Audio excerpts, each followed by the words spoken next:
प्रेम कुमार जी, फिर तो जो हालात बने हैं सही कह रहे हैं सर रामकृपाल जी कि भाई इस्तीफा दे दीजिए क्योंकि आपसे संभल नहीं रही है स्थिति। और यही मुझे याद है रामनवमी के जुलूस पर जब हिंसा हुई थी, पत्थरबाजी हुई, तब भी यह कहा गया था कि बीजेपी वालों ने करवाया है।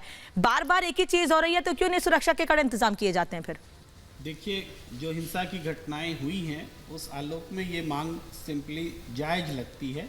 हाँ। और मगर केवल बंगाल में ही इस्तीफा क्यों मांगते हैं भाई? मणिपुर में क्यों नहीं मांगते इस्तीफा? वहां तो कोई आवाज नहीं उठती, वहां तो शासन नाम की कोई चीज नहीं है। 355 लगा तब भी केंद्र सरकार भी फेल्योर है। बंगाल में हिंसा हुई है, हिंसा का इतिहास रहा है।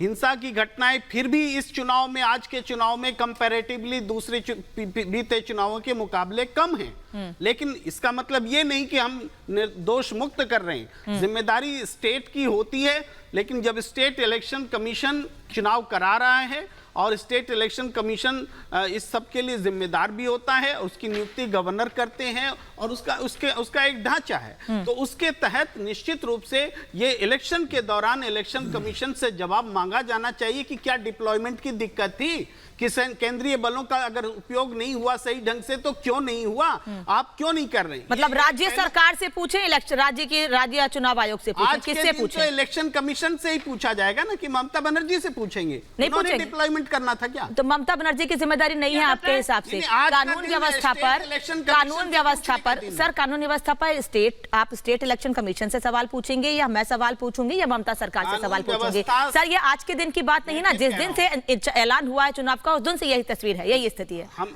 अगर आज के दिन छोड़कर आप बात करते हैं तो निश्चित रूप से ममता सरकार से ही पूछा जाएगा। हाँ। लेकिन आज के दिन जो हिंसा हो रही है इलेक्शन के दिन में, इसमें स्टेट इलेक्शन कमीशन को आंसर देना चाहिए कि गलती कहां हुई है। ठीक है, दुष्यंत नगर। देखिए, रामकृपाल जी हम सब में सर्वाधिक अनुभवी हैं और उन्होंने बहुत सही बात कही है। पूर्ण रूपेण जिम्मेवारी अगर है तो वो राज्य सरकार की है, मुख्यमंत्री महोदया की है।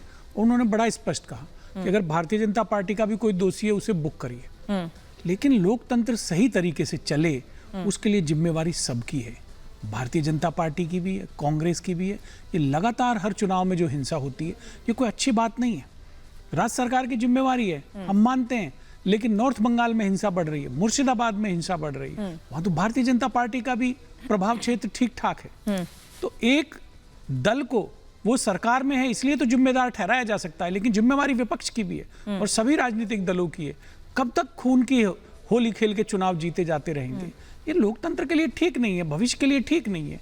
इससे बहुत सारी चीजों पर विपरीत प्रभाव पड़ता है, लेकिन समाज में, देश में, अन्य राज्यों में भी गलत मैसेज जाता है। और बड़ा सराहनीय कदम आज नेताओं ने उठाया है केंद्र सरकार के, लगातार उन्होंने आके उसका मजम्मत की है, खंडन की है। लेकिन उन्हीं मंत्रियों को यह भी देखना चाहिए कि मणिपुर के लिए उनके मन में ऐसे भाव क्यों नहीं है। मणिपुर पे आप आगे क्यों नहीं आ रहे? मणिपुर के भी तो लोग हैं, वो भी तो भारत के नागरिक है, वहां भी लगातार हिंसा चल रही है।